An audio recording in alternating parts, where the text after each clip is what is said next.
سامیت مولوی آسیای مرکزی 2025 با اشتراک بیش از 250 نفر نمایندگان بانک‌های مرکزی، بانک‌های ملی کشورهای آسیای مرکزی از جمله قزاقستان، قرقیزستان، ازبکستان و تاجیکستان، نهادهای پیشرفته مالیوی رشد که در تاجیکستان فعالیت دارند، راهبران اسوسیاسیون‌های صاحبکاری، بخش‌های مالیه و بانکی کشورهای آسیای مرکزی، سرمایه‌گذاران و دونورها در مرکز تعلیمی بانک ملی تاجیکستان در شهر گلستان آغاز گردید. سامیت دوام دو روز به موضوع مالیه اینواتسیونی، توسعه امکانیت‌ها توسط فراگیری و گندری بخشیده می‌شود. در دوام 5 سال اخیر ما هر سال در نظام بانکی فورум و конференцияи худро мегузаронем. Аввалин маротиба имрӯз дар Тоҷикистон саммити молиявӣ 2025 гузаронида шуда истодааст ва низоми бонкии ҷумҳурии Тоҷикистони мо ҳам низ пурра дар ҳамин чорабинии мо иштирок карда истодаанд. мо ҳамаи ташаккури худамонро, миннатдории худамонро мехоҳем ба ҳукумати ҷумҳурии Тоҷикистон барои дастгирии ҳамаҷонибаи низоми бонкии молиявии кишварамон иброз намоем. имрӯз дар ин саммити мо намояндаҳо ва таҳти роҳбарии бонки миллии Тоҷикистон гузаронида шуда истодааст. мана дар ин ҷо намояндаҳои кумитаи давлатии сармоягузорӣ ва идоракунии амволи давлатӣ иштирок менамоянд.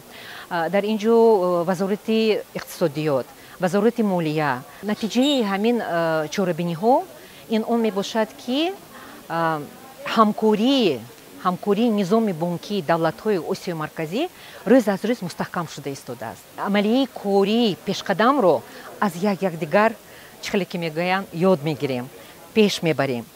ضمن برآمد سخنرانی‌های نمایندگان بانک‌ها قید گردید که بانک‌های مرکزی یا خود ملی در رشد فراگیری مالیوی نقشی کلیدی داشته، واسطه‌ها و وکالت‌های بی‌نظیر دارند و به آنها امکان می‌دهد که به دسترسی خدمت‌رسانی‌های مالیوی برای تمام قشرهای اهالی به خصوص گروه‌های آسیب‌پذیر و کم درآمد تأثیر رسانند. همچنین در سامیت مالیوی آسیای مرکزی 2025 به کودکس مبلغ‌گذاری صاحبکاری زنان در جمهوری تاجیکستان توجه ظاهر کرده شد. طوری که اطلاع داده شد، کودکس یک تشبث عمومی جهانی و بسیار جانبی دولت برای افزایش مبلغ‌گذاری به کارخانه‌های خرد و میانه که آنها به زنها تعلق دارند یا راهبری می‌کنند نگراننده شده است. کودکس در زیاد از 30 کشور جهان با دستگیری نهادهای بین‌المللی رشد مالیوی تطبیق می‌شود. بانک اروپایی تجدید و رشد تطبیق کودکس مذکور را در 15 کشور جهان از آن جمله در آسیای میانه برای سرعت بخشیدن به مبلغ گذاری صدها هزار صاحبکاری زنان دستگیری می‌کند. نهایت خرسند هستم که طول این دو روز در همایش الیانس اتفاقی تشکیلات مبلغ‌گذاری خردی آسیای مرکزی اشتراک خواهم کرد. من امیدوارم که از این چهاربینی من بسیار معلومات خواهم گرفت، چون که همزمان در این چهاربینی تشکیلات‌های با نفوذ بین‌المللی شرکت کرده ایستادند.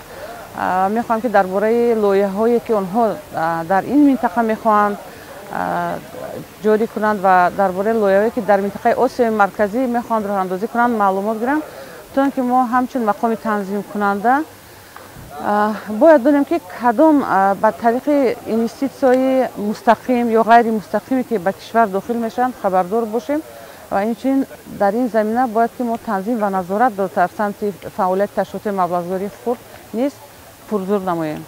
طوری که ذکر گردید، الیانس مبلغ‌گذاری خردی آسیای مرکزی از جانب 4 اسوسیاسیون مبلغ‌گذاری خردی آسیای مرکزی از جمله قرقیزستان، قزاقستان، تاجیکستان و ازبکستان در سال 2022 تأسیس یافته است. الیانس همچون یک مرکز منطقوی رشد مبلغ‌گذاری خرد و تحکیم تجربه، ملکه و دانش در این ساحه تأسیس یافته است. تشبث‌های ابتدایی آن از افزایش فراگیری مالیوی، دستگیری صاحبکاری زنان عبارت است. الیانس از سال 2022 این جانب سامیت سالانه مبلغ‌گذاری خردی آسیای مرکزی را برگزار می‌نماید. این سامیت اول در قزاقستان، سال 2023 در قرقیزستان، سال 2024 در ازبکستان و امسال در تاجیکستان برگزار شده است. هدف اساسی این همایش از هماهنگسازی تشبث‌ها عاید به رشد مبلغ‌گذاری خرد و بخش بانکی در منطقه، تبادل تجربه پیشقدم، جاری نمودن محصولات و خدمت‌رسانی‌های نو به بازار، بررسی خطرهای احتمالی،